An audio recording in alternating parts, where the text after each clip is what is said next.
mentioned earlier that you guys investigated and bought a business that was similar to what you did because you were doing marketing, and you bought something that was research. It's like sort of a natural tide. So we have a lot of people who come in to the library who are wanting to start a business, but they don't know how to get started.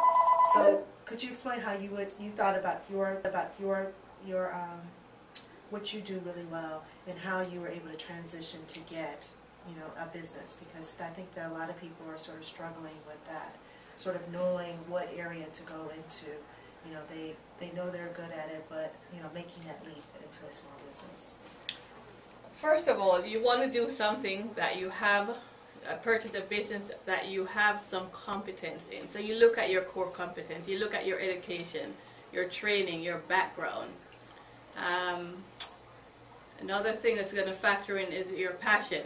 You need to love to do this thing, because starting a business is work, and contrary to what many people think, you have your own business, you have a lot of free time and you can do what you want. That's not really so.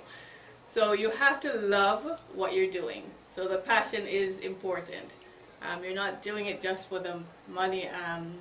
You know, you have to, I do many hours after the job. I take home work. I'm working until 10, 11 o'clock at night. And that's because I love what I do and I don't feel it as a burden to me.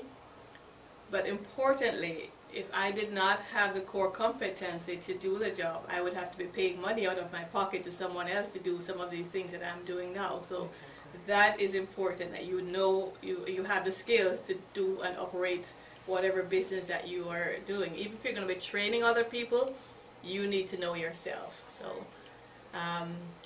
and there are businesses that are for sale. So there are companies that do that professionally. Check the internet to see other existing businesses that are looking to sell. Because how that benefited us, so that we were able to get a business that had some established client base, and so that gave us a base. We didn't have to start from the ground up. We had customers that were used to the business, and that brings up another point. If you do that, you have to make sure the transition is done well, so that the customers of the last business don't really notice that big change. And so what we did, we kept one of the previous owners. We employed her for a year to ensure that we were going to have that link created, so we were able to benefit from, you know, her relationship with the existing clients.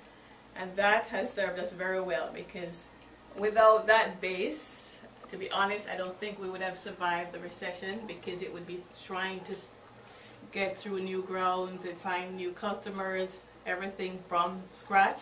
That would be very difficult in the recession. Yeah, exactly. But because we were able to benefit from the previous clients, which was a base of the goodwill that we were buying, we were able to make it.